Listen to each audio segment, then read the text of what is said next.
Nah, teman-teman, kita lagi ada di suatu tempat di Gading Serpong, di tempat yang bernama Hoki Ciak. Nah, kebetulan Hoki Ciak ini menjual banyak barang-barang ya. Yang pengen tahu datang aja ke sini nanti.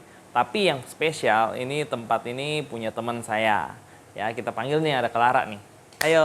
Halo teman-teman semuanya. Ini dia Clara. Nah, Clara ini dulu ikut teater gereja. Yep. Teater gereja di mana, Clara? Di Santo Lukas, Sunter. Santer Santo Lukas. Dulu main apa tuh dulu? Wah, waktu itu sih di tahun 2014 Sang Raja berperan sebagai ekstras. Di mana mainnya? Di gedung, wah puji Tuhan banget sih, itu salah satu, mungkin menjadi salah satu impian anak-anak teater kali ya, di Gedung Kesenian Jakarta. Nah, gitu. sekali main langsung di tempat yang proper ya. Sebenarnya semua harus proper ya. Semua tempat itu hanyalah alat. Tapi yang penting gimana kita bisa mainnya. Itu yang paling penting. Nah, Clara waktu itu main, umur berapa Clara? Wah, 2014 ya. Kayaknya sih 18 ya waktu itu. Masih 18 SMA? ya. Baru mau awal kuliah malah. Semester 1-2-an lah. Semester 1-2, oh berarti ya betul. Semester 1-2 langsung main teater. Yep. Nah itu lah teman-teman, sedikit sejarah tentang Clara, gimana dia pada akhirnya bisa mengenal yang namanya teater gereja.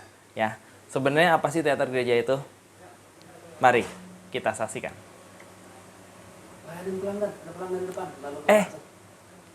Mari lihat-lihat dulu. Sibuk.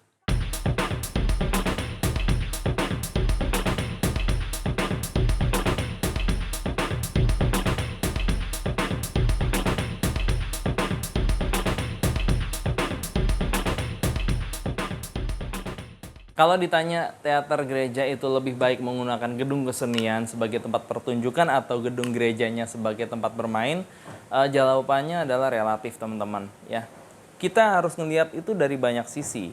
Tapi sisi terutama yang harus dilihat itu adalah bagaimana gereja itu ingin menyampaikan pesan. Ya, jadi tujuan utama teater gereja adalah memberikan pesan pada umat. Nah, di mana umat berada, di situ tempat kita bermain. Atau teater itu dijadikan alat untuk menyampaikan pesan. Kita nggak akan bisa bilang, oh lebih baik teater gereja main di gedung pertunjukan. Nggak bisa bilang gitu juga. Walaupun di gedung pertunjukan itu lebih proper, lebih oke, pertunjukannya bisa berjalan lebih maksimal. Cuman kebutuhan umat apakah sampai ke situ? Kan belum tentu. Ya, maka dari itu kita juga perlu mempertimbangkan misalnya aula gereja, walaupun dari sisi proper ya tentu saja jauh ya propernya daripada gedung-gedung pertunjukan, tapi itu memudahkan umat untuk datang, memudahkan umat untuk hadir dan dekat dengan komunitas. Nah, hal-hal tersebut juga harus kita pertimbangkan, teman-teman. Jadi tidak melulu teater itu harus diprioritaskan di gedung kesenian, tidak selalu gitu. Di tempat mereka beribadat, di tempat mereka punya aula, itu kalau memang lebih efektif, sebaiknya di situ. Yang penting pesan tuh sampai.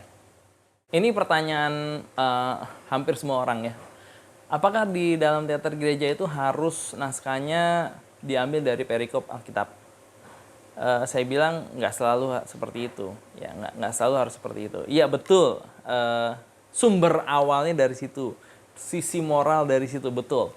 Tapi nggak melulu harus ceritanya tentang Alkitabiah atau bersumber dari satu perikop mana kamu ambil. Tidak selalu harus begitu. Bisa juga adaptasi dari sebuah perikop, ya kan? Bisa juga adaptasi dari ajaran-ajaran moral gereja. Bisa juga dari sumber-sumber lain gitu loh. Tapi tentu saja moralnya mengarah ke situ, gitu. Nah, di dalam dunia yang dinamis ini, tentu saja ketika kita ingin melakukan sebuah penyampaian pesan terhadap anak-anak muda atau orang-orang di luar sana, ya tentu saja kita nggak harus berpatokan pada sesuatu yang terlalu kaku gitu. Yang penting adalah ajaran moralnya tersampaikan. Ajaran moral, pesan yang ingin disampaikan itu sampai. Nah, jadi adaptasi dari situ pasti dibutuhkan. Kadang kita main sesuai perikop, kadang kita main saklek sesuai perikop banget. kadang adaptasi dari ajaran-ajaran sosial gereja ataupun iman gereja gitu loh. Penting atau tidak sebuah gereja punya teater, itu kembali lagi pada kebutuhan dari gereja tersebut. Penting ketika kita memang ingin merangkul anak-anak muda ataupun orang-orang, ataupun bahkan sebenarnya kita juga nggak bisa ngomong anak-anak muda ya, karena orang-orang tua pun juga banyak yang main ternyata pada hakikatnya gitu loh. Penting ketika memang butuh wadah itu gitu loh. Dengan wadah itu, orang-orang yang tidak bisa berpartisipasi dalam kegiatan-kegiatan liturgis, misalnya menjadi pelayan liturgis atau menjadi pelayan musik atau apapun, itu bisa masuk ke situ. Dan mereka punya kesempatan untuk berkontribusi terhadap penyebaran pewartaan kabar baik. Karena semua orang pada hakikatnya tentu saja punya hak yang sama untuk menyebarkan kabar baik. Ya kan? Nah, yang kebetulan bakatnya di teater atau di bidang seni peran, ya masuklah ke teater. Jangan lupa, teater itu bukan hanya melulu soal seni peran. Ya, sisi artistik segala macam kan bisa digarap juga gitu loh. Jadi semua orang punya kontribusi ke situ. Yang nggak bisa main, dia bisa main musik atau bikin artistik ya silakan gitu loh. Jadi penting atau enggaknya kembali lagi pada misi gereja itu, merangkul orang sebanyak-banyaknya, membuat mereka nyaman, dan pada akhirnya itu bisa menjadi berkat buat orang lain. Kenapa? Karena mereka menyampaikan kabar baik lewat seni pertunjukan tersebut, baik di gereja ataupun di gedung pertunjukan. Pada akhirnya mereka menyentuh umat dan umat tersentuh, pada akhirnya banyak sekali pertobatan ataupun perubahan yang terjadi di dalam diri dan umat. Kalau di tempat teman-teman belum ada ataupun belum tersedia, sebenarnya teater gereja itu kan di banyak tempat ada ya, ada di gereja A, di gereja B, di gereja C gitu kan.